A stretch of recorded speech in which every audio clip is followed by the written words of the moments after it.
faster. For instance, one farmer can now grow food for thousands of people, whereas he used to be able to feed only his family. Thus, everything should be getting cheaper, because the supply of everything has been growing faster than the demand. This is true even though the population has been growing as well. Unfortunately, this is not what we observe. With the exception of a few industries, like the computer industry, and products we import from places like China, it seems that almost everything is getting more expensive, but oftentimes cheaper in quantity.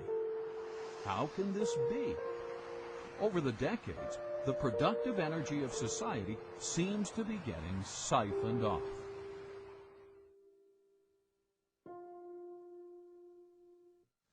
Well, it's hard to predict, but I certainly think it's possible, because I think the financial bubble worldwide is something that we have never experienced before. We've had tastes of that. But Alan Greenspan, in one way, is a genius, and in another way, he is an unbelievable threat to us. He's a genius in the sense that in a technical fashion, he's been able to keep this system of inflation together longer than anybody else has been able to, especially in this last go-around from 2000 on.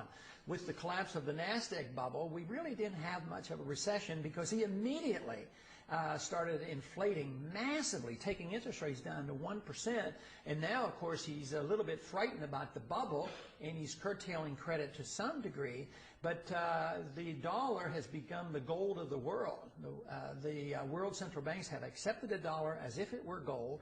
Greenspan claims that they have gotten the paper money to act as if it is gold, which I strongly disagree with, and all the hard money people disagree with.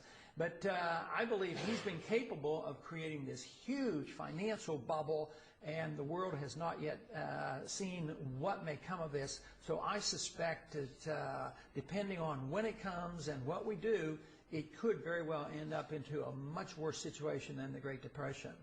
But if the country decided, well, something has to be done, and we went to a gold standard and limited the creation of credit, curtailed the power of the Fed, I think it would iron out all our difficulties. When Argentina periodically would just quit inflating and maybe tie their currency to even the dollar. Price inflation went like from hundreds of percent per year down to 2% or 3%. So it's rather rapid. So you would see an immediate benefit. You would iron out the severe swings in the business cycle. The price problems would be diminished. But the one thing we'd have to give up, which to me would be a benefit, government would have to curtail spending, because they can't tax the people enough to pay for all those bills. So we would have to curtail our spending. So that would be, to me, a tremendous boost to the American people and to the economy. At the same time, we gave sound money.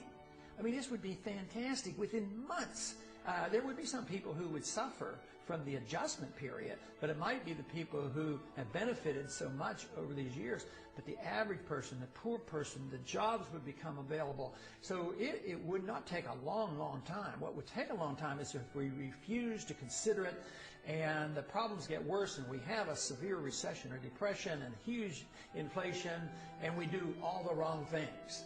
That is what we should work so hard against. We must get rid of the fiat money system. How do you do that? Well, the first step, of course, the big step, the biggest imaginable step, is for people to realize that they even have one. I mean, how many people walking up and down the streets that go into the polls each year and elect their leaders, how many people know that we have a fiat money system? How are we going to change that unless we have an understanding, an educational foundation at the electoral level? So this is where we have to start. Because so many people in the U.S. are now semi-illiterate, thanks to the government-sponsored public school system, it may be possible to stimulate a discussion on the Federal Reserve only through films and TV shows. In many ways, film has replaced the written word for the masses. What is the Federal Reserve System? It's where they generate the money, and they keep the money, I think. Federal Reserve System is a banking structure owned by the banks and run by the government. No, I don't know much about it. Okay, thank you. It's a system of balancing the flow of currency throughout the United States so that as banks need to have liquidity, they have it, and as they need to tighten up money, they tighten it up. Similar to what you had said earlier about having the reserves for when we go in a crisis or something, and you need to have that actual backing, not just the dollar currency, because paper is paper, and if you don't have that gold or silver behind it, then it's just going to be paper. It was established in, if I guessed, I'm not sure, in 1913 perhaps, to establish stability in the American financial system. I don't know the answer to that. What is the system? It's a banking system that's run by the government. It's almost like a fourth branch, but it's run by the government, and it's guaranteeing that banks will remain stable. And if they're not stable, they'll take it over. A way of backing up the money. I don't know. Yeah. And what is the Federal Reserve System? Well, do you want Andrew Jackson's opinion of the Federal Reserve System or what? Your opinion. I like his. It's a bunch of organized crooks. Wow. Now that citizen is informed. Too bad everyone is not as aware of how far we have strayed from our founding principles. Well, the major problem you have not only with the Federal Reserve System, but with any statutory structure that's unconstitutional, is it doesn't square with what's called the Supremacy Clause. The Constitution, which says the Constitution and laws passed in pursuance thereof, that is, constitutional laws, are the supreme law of the land. So obviously you have a statute that doesn't square with the Constitution, it's void. It is not a law, in fact.